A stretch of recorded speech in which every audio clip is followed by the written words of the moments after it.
Over to our breaking news and developing stories that continues to develop throughout the days on the frantic search to find missing Titanic tourists that went missing on Sunday. On Wednesday, the Canadian aircraft detected underwater noises in the search area. The sounds prompted to redirect searches by remote operated vehicles.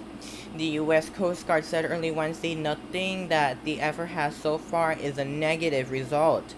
The 5 people on board the vessel, which vanished during a mission to explore the wreckage of the Titanic, has less than 24 hours of oxygen supplies left to go.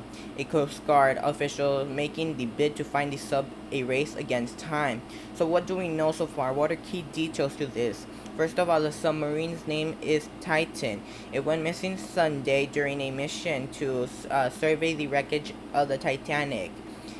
The second thing is the vessel had up to 96 hours from when its mission started of oxygen, but now it's down to less than 24 hours.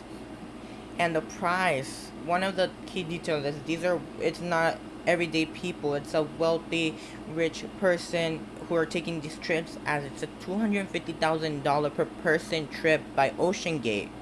So this is a a race against time to find the people. Here's more.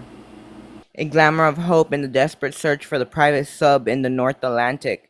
The U.S. Coast Guard says a Canadian aircraft using buoys detected underwater noises in the search area. Multiple reports suggest banging was heard at a 30-minute interval.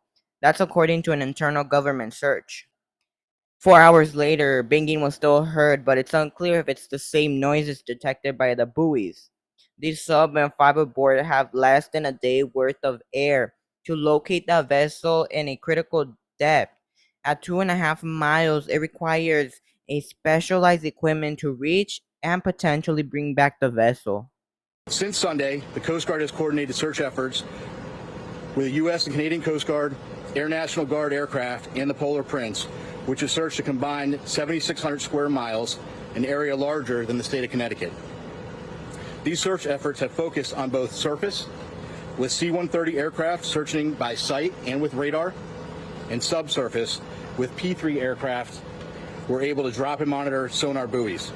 To date, those search efforts have not yielded any results. And among the 5 people in the sub was the Ocean Gate founder, Stutton Rush. Last year, he talked about the risk of diving to the Titanic.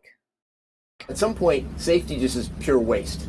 I mean, if you just want to be safe, don't get out of bed, don't get in your car, don't do anything. At some point, you're going to take some risk. And the other 4 on board is Hamish Hardy, a British businessman, Paul Harin, a French maritime expert who had been over 35 dives to the Titanic wreck site, and the Britain businessman Shahzada Dawood and his son, Solman.